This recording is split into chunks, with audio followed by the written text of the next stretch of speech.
Very good morning to all of you. Very good morning to all of you. Height and distance अपन question कर रहे थे और बच्चे अभी आ ही रहे हैं, वहां से छोड़ेंगे फिर यहाँ पर आएंगे। ग्रुप में तो मैंने मैसेज डाल दिया है कि आईडी से ज्वाइन कर लें, जूम आईडी से। चलिए, तो कल हाइट एंड डिस्टेंस के क्वेश्चन आपने करे और जैसा मैं आपको बोला, आपने देखा होगा यदि कि जो जेई के क्वेश्चन आए हैं वो आप आसानी से बना सकते हो। जेई मेंस में ही आता है, जेई एडवांस में तो है भी नहीं। ठीक है, तो कुछ क्वेश्चन अपन ने करे और उसमें जो मैंने ऑब्जर्व किया कि कुछ बच्चों का तो ठीक ठाक अच्छा है, मतलब हाइट एंड डिस्टेंस का चैप्टर, लेकिन कुछ बच्चों की लगी पड़ी है अच्छे से इस चैप्टर में भी। ठीक है, तो घबराने का नहीं है और जो है बहुत बेसिक चीजें ही आती हैं। और जैसा आपको बोला कि यदि आप डायग्राम सही सही बना लेते हो तो फिर पॉसिबल ही नहीं है कि आपके क्वेश्चन का आंसर आए नहीं। जरूर और जरूर आएगा आपका आंसर यदि आपने डायग्राम। तो सबसे पहले क्वेश्चन को पढ़ के डायग्राम बहुत सही सही आपने बनाना आना चाहिए। डायग्राम एक बार सही निकला तो उसके बाद आंसर सही निकल जाएगा। तो अब मैं एक क्वेश्चन आपके सामने, हाँ तो आप लिखिए क्वेश्चन को, मैं रीड कर रहा हूँ और फिर अपन इसको सॉल्व करेंगे। ठीक है, तो सभी का पेन कॉपी तैयार रखें और लिखिए क्वेश्चन। और मैं क्वेश्चन लिखाने के बाद फिर इसको डायग्राम में प्लॉट कर दूंगा कुछ मिनट बाद।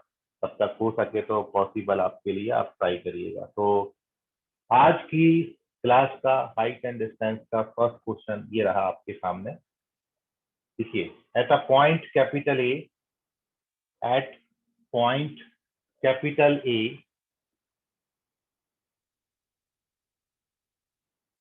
at point capital A, the angle of elevation of tower, the angle of elevation of tower. Hello sir, sorry sir. बोले सर। सर सर थोड़ा नेट बफर हो रहा था, इसलिए सर आप एक बार क्वेश्चन रिपीट करो सर। हाँ लिखिए, रिपीट से सुनिए। At a point capital A, the angle of elevation of tower is sir found to। आपके बीच बीच में आवाज अटक रही है सर। यह सारी तुम्हारे एंड से माइक, तुम्हारे एंड से नेटवर्क इशू है। ठीक है बेटा। At a point capital A, the angle of elevation of tower is found to be such that is found to be such that its tangent is 5 by 12. Its tangent is 5 by 12.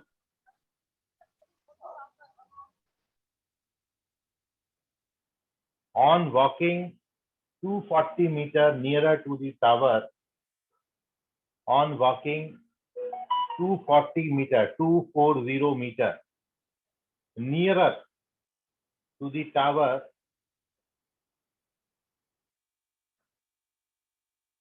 the tangent of the angle of elevation, the tangent of angle of elevation is found to be 3/4, 3/4.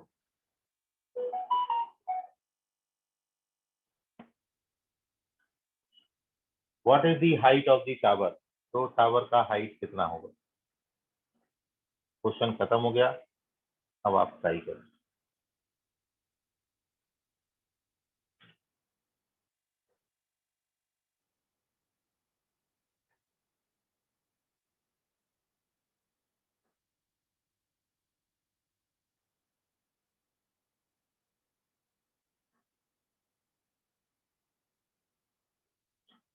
जो बच्चे recently add हुए हैं उनके लिए मैं question एक बार और पढ़ रहा हूँ।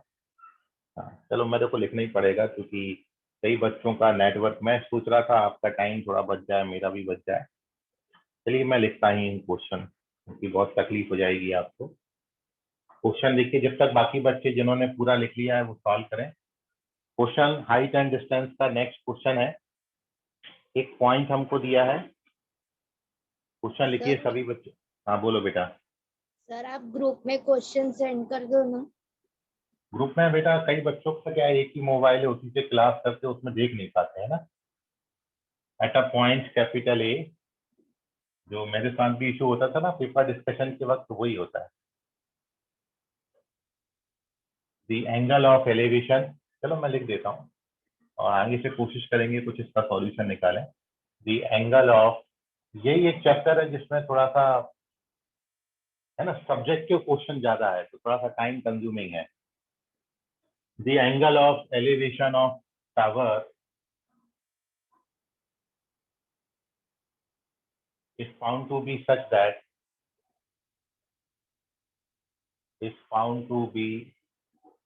that its tangent is 5/12. Its tangent is 5/12. On walking to 40 meters,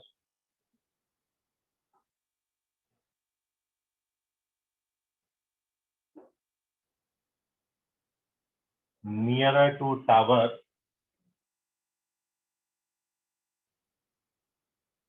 the tangent of angle of elevation, the tangent of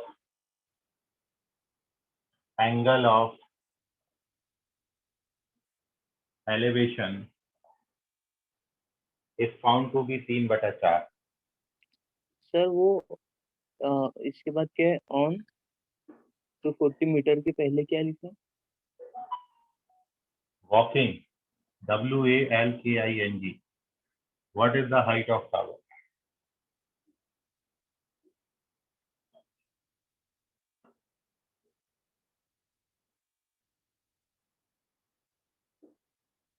तो टावर का हाइट आपको बताना।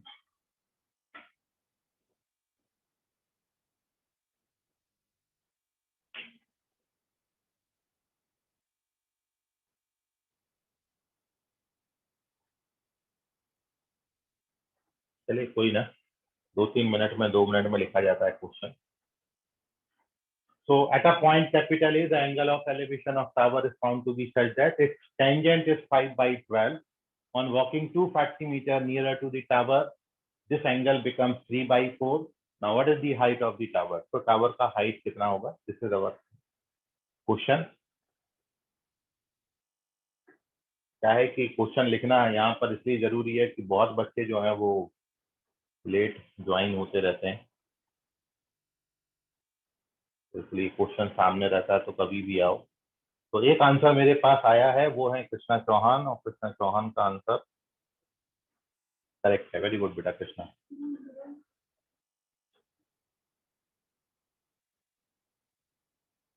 तो वेरी गुड कृष्णा चौहान, एक आंसर। मानकापुर ब्रांच से हैं कृष्णा चौहान।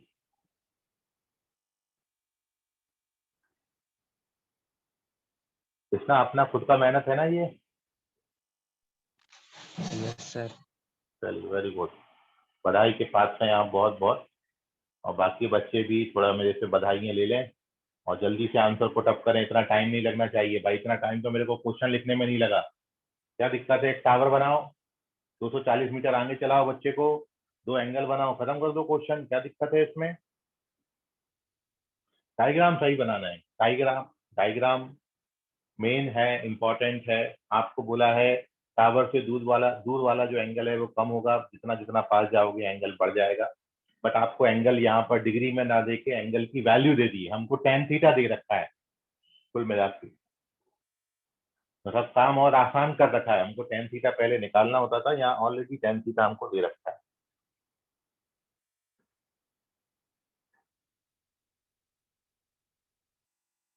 तो अंशिका मौदेकर और कृष्णा चौहान, ये 2 बच्चों का एकदम आंसर करेक्ट है। अंशिका मौदेकर जो है वो इंदौरा ब्रांच से हैं और कृष्णा चौहान मानकापुर ब्रांच से हैं। 2 ब्रांच अभी भी हमारे पास रह गए हैं, सीए रोड ब्रांच और मानेवाड़ा के कोई भी आंसर नहीं है। दिस इज गलत, वेरी गलत, ये नहीं होना चाहिए भाई। सीए रोड वाले जागो, मानेवाड़ा वाले जागो, जागो मोहन प्यारे जागो।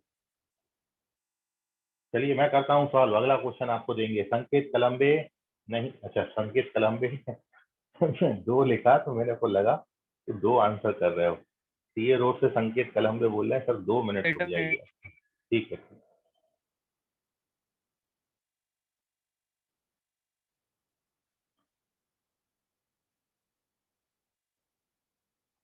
यस सायरे, इनका आंसर करेक्ट है। यस सायरे का आता पता नहीं है कौन से ब्रांच से हैं, उन्होंने अपडेट ही नहीं कर रखा है। यस सायरे इंदौरा ब्रांच लिखो वहां पर। जानवी मोहावे ये यस सर। मानकापुर से, मानकापुर ब्रांच से जानवी मोहाने मोहावे सॉरी जानवी मोहावे मानकापुर ब्रांच से, ये भी करेक्ट है। Very good. तो दो ब्रांच मानकापुर और इंदौरा ब्रांच से बड़े अच्छे आउटपुट मेरे को आ रहे हैं। आरडीपी से कुछ नहीं आया, रामदास पेट से, मानेवाड़ा से कुछ नहीं है, सीए रोड ब्रांच से कुछ नहीं है। बाबा रे, ऐसा कैसे चलेगा ना।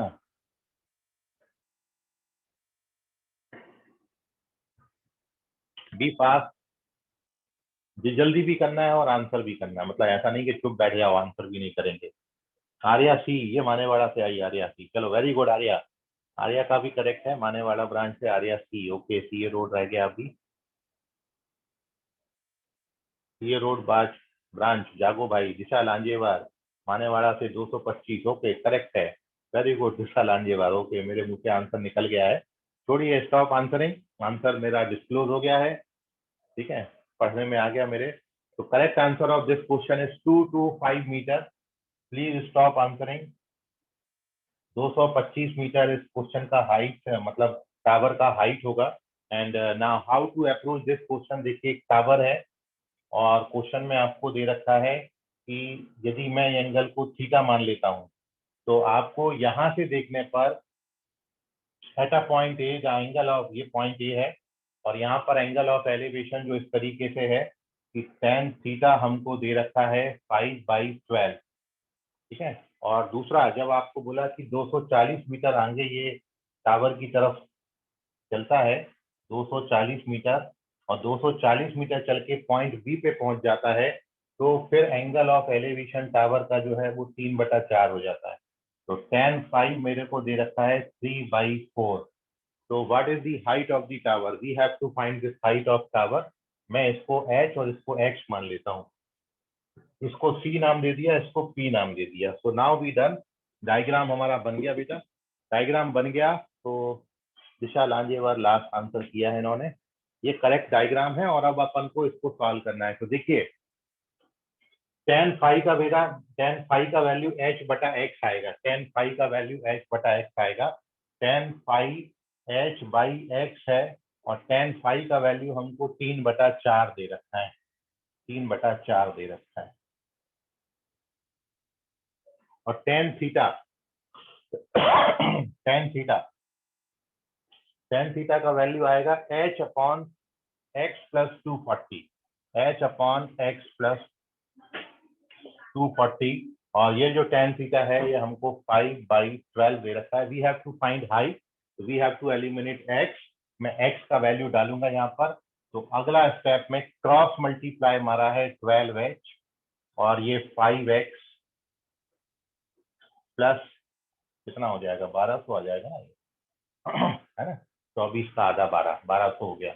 और नाउ 12h इक्वल्स टू, भाई x का वैल्यू आप कितना डालोगे, x का वैल्यू आप डालोगे 4/3h। x का वैल्यू डालेंगे 4/3h, 1200। इसको ट्रांसफर कर दीजिए, 4 से कैंसिल मार दूं, 4 से कैंसिल मारूं, रहने दूं, मार देते हैं, 4 से कैंसिल मार देते हैं। तो ये 3h हो गया, ये 5/3h हो गया, और यहाँ पर 300 हो गया। अब इसको ट्रांसफर कर दीजिए, तो 3 3 9 -5, ये आएगा 4/3h। जब आप इसको ट्रांसफर करोगे तो 300, और अब h का वैल्यू नहीं भी आएगा तो भी मैं 225 लिख रहा हूँ। आप देख लो क्या आता है कि नहीं, 225 हो गया ना, 75×3, ठीक है, 225 मीटर करेक्ट आंसर है। तो दिस इज दी कैलकुलेशन, देख लीजिए, कहीं कोई डाउट हो तो पूछ लीजिए। मेन डायग्राम है, डायग्राम आपने सही बनाया, कहीं कोई दिक्कत नहीं है। अभी तक अपन ऐसे ही क्वेश्चन कर रहे थे। चलते हैं एक और क्वेश्चन की तरफ। Take the screenshot of this question, moving on to the next question, page number 2।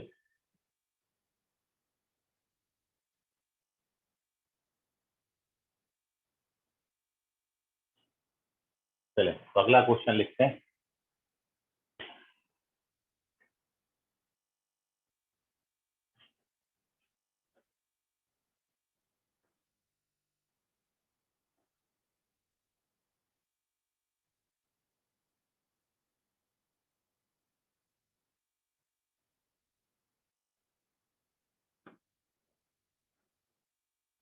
तो मैं सोच रहा हूँ कि थोड़े से इजी सवाल मेरे को दिख रहे हैं। क्या लिखा है संकेत ने? सर आपने angle of elevation and angle of depression start किया क्या? हाँ वही है बेटा, एंगल ऑफ एलिवेशन और angle of depression, height and distance बोलते हैं।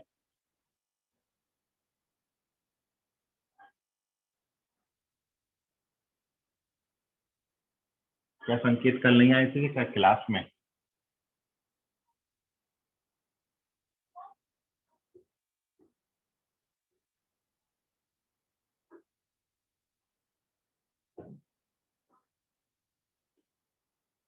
ये इसलिए शुरू किया क्योंकि अगले एक वीक में सिलेबस सबका एक जैसा कर रहे हैं, सारे बैच मर्ज हो जाएंगे। इस कारण हम बीच में हमारे पास जो 2-4 दिन का वक्त है अभी ये वीक का, उसमें हम हाइट एंड डिस्टेंस खत्म कर देंगे क्योंकि ज्यादा लंबा चैप्टर नहीं है। ठीक है, आज 1-2 दिन तो हम बस क्वेश्चन जो 10th लेवल के थे वो, फिर मैं जेई के क्वेश्चन भी आपको कराता हूँ जो रिसेंटली अभी आए हैं वो भी मैं कराऊंगा आपको। तो लिखिए next question.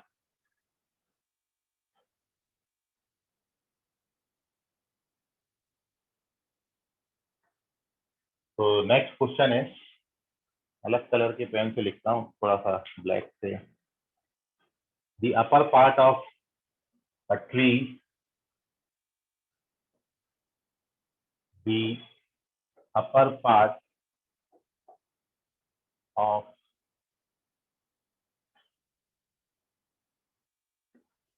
a tree broken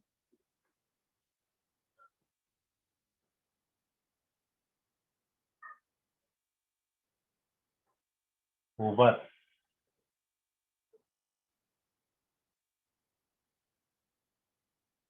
by the wind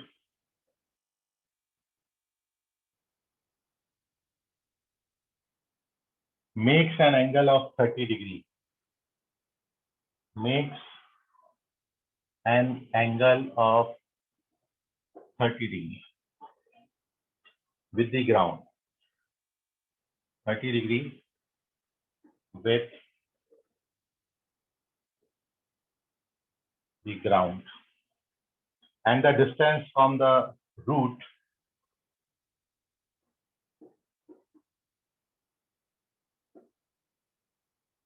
and distance from the root to the point where the top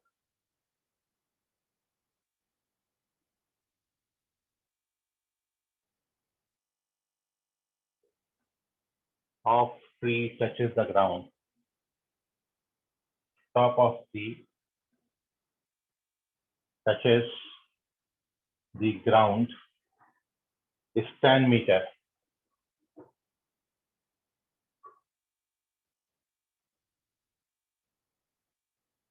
What was the height of tree? What was the height of tree?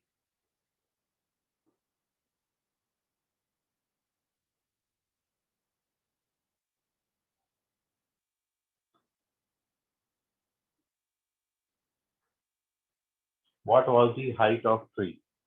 तो tree का height कितना?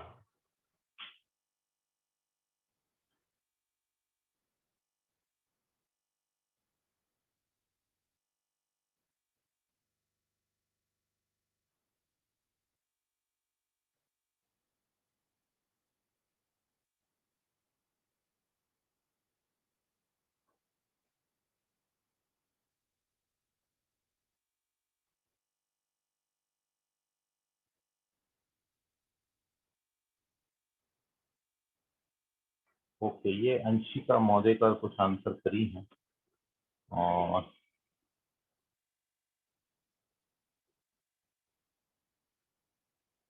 क्या लिखा है? 10/3 कैसे आ रहा है Anshika? Check करो।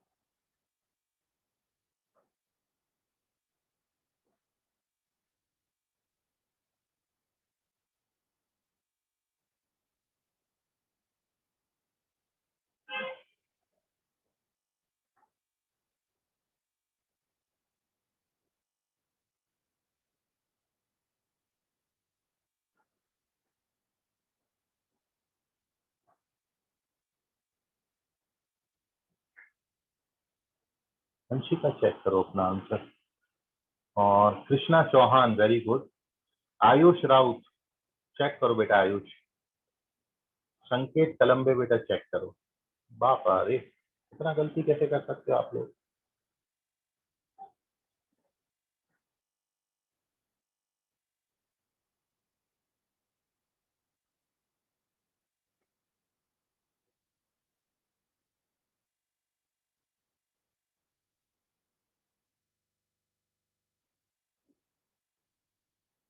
सर इस क्वेश्चन की डायग्राम का जो एंगल है वो ऊपर की साइड पे रहेगा।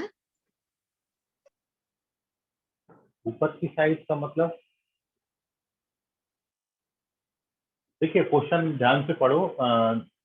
देखिए कुल मिला के बात ये होती है, एंगल ऑफ डिप्रेशन बोले या एंगल ऑफ एलिवेशन बोले, डिपेंड करता है वो पॉइंट पर, किस पॉइंट से आप देख रहे हो और आपने एंगल क्या बनाना है।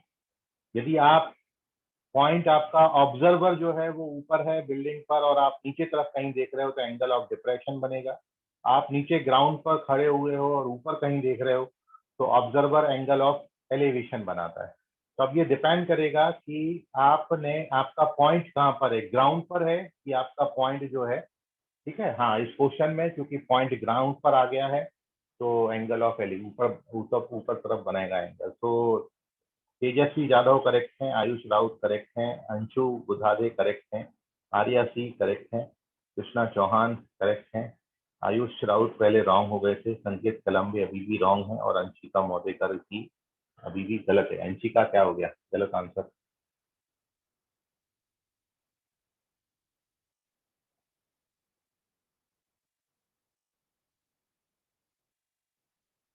संकेत डेसिमल में तुमने आंसर किया, ठीक है, और मेरे को नहीं लगता कि इतना आएगा।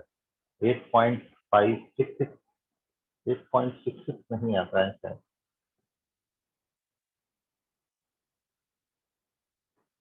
एक मिनट में देखता हूँ।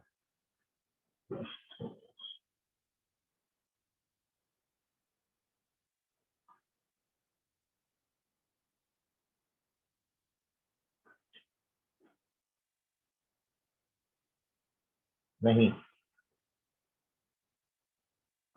Sir, I sent answer.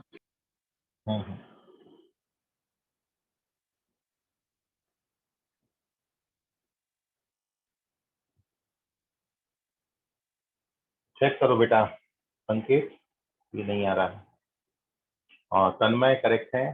Anshu, ये सवाल 10th में, हाँ फिर 10th का सवाल है, मैं वही बोला आपको पहले। मैं 10th के लेवल के अंशिका मौदेकर अभी करेक्ट है, यस सारे करेक्ट है, very good all of you. तो क्वेश्चन आपने 10th में बनाए रखे हैं, कोई बहुत मुश्किल सवाल नहीं थे ये 10th के लेवल के। मैं आपको वही बोला कि आप 10th का अच्छे से कर लो, आप जेई के सवाल निकाल सकते हो, ठीक है। तो देखिए ये क्वेश्चन में आपको जो बोला था कि एक ट्री है जिसका अपर पार्ट हवा के कारण टूटकर जमीन पर आ गया है, ठीक है। यहाँ से टूटा और मान लो ये जमीन पर आ गया, ये ब्रेक टूटा है। फिर अब the makes an angle 30 degree, और ये जो एंगल है ये ग्राउंड से 30 डिग्री एंगल बना रहा है। और जो जो डिस्टेंस आपको दे रखा है ये 10 मीटर दे रखा है, इसका इसका डिस्टेंस आपको 10 मीटर दे रखा है। You have to find the height of the tree. तो हाइट ऑफ द ट्री इन दो चीजों से मिलकर बन जाएगी, ए और बी को ऐड कर दीजिए तो we get the total height of the tree. बस इतनी डेटा आपको दे रखा है।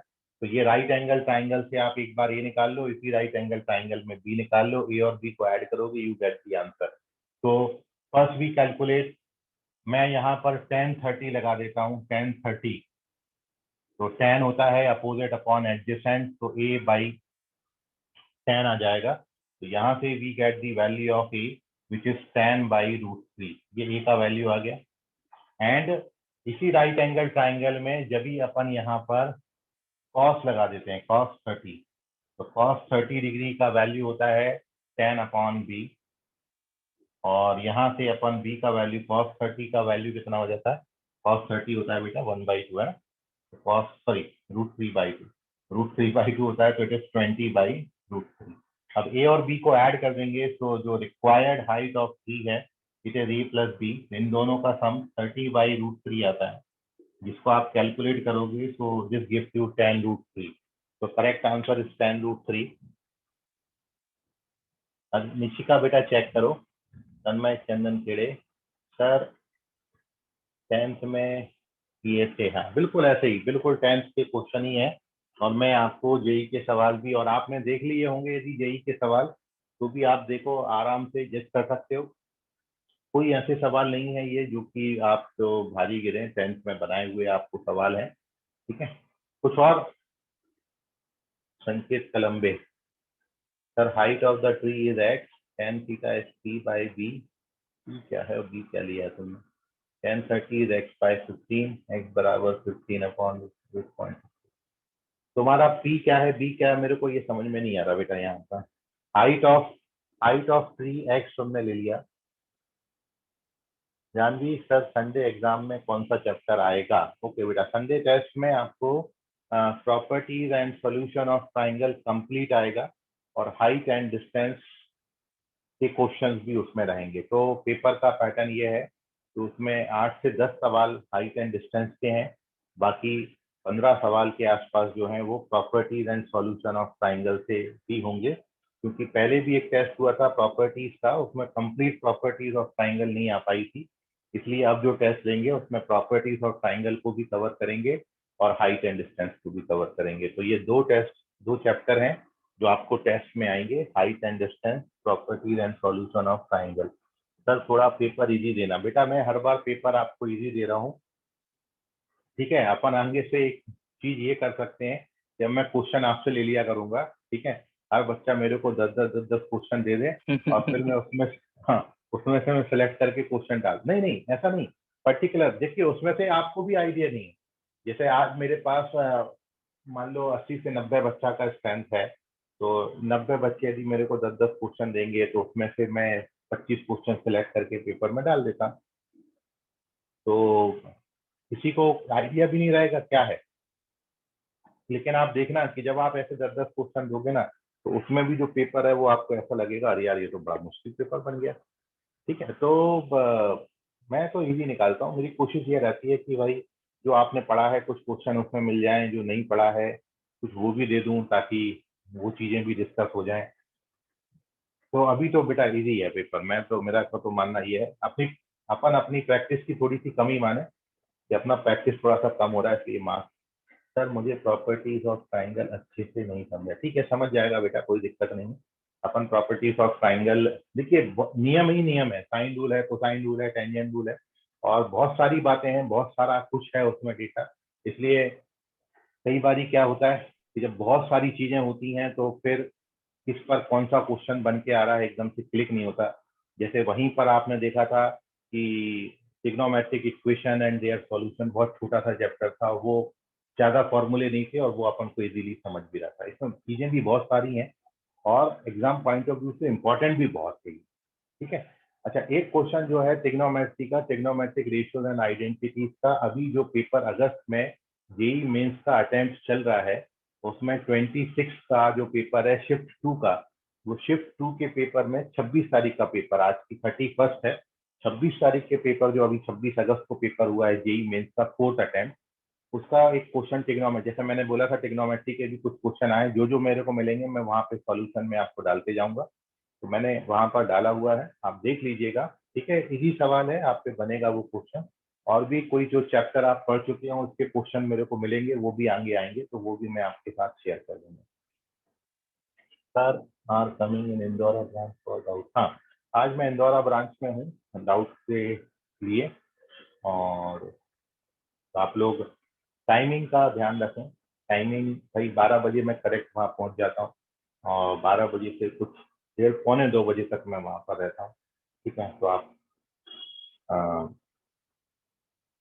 1:45 तक भी आए तो चलता, लेकिन कोशिश करें जल्दी पहुँचने की। सर ट्राइंगल में कौन सा फॉर्मूला कब लगेगा, लगाना है वही नहीं समझा बेटा। ये आपके साथ नहीं है दिक्कत, ये सभी बच्चों के साथ दिक्कत है कि कब कौन सा फॉर्मूला यूज होगा, और ये चीज केवल और केवल प्रैक्टिस से ही आपकी दूर हो सकती है। ठीक है, तो फॉर्मूला सामने आप रखो, और ये गलतियां होती हैं सभी बच्चों के साथ, स्टार्टिंग स्टेज पर होती हैं, तो आप फॉर्मूला रखो, उससे ट्राई करो, नहीं आ रहा है तो उसको छोड़ो, फिर दूसरे से ट्राई करो।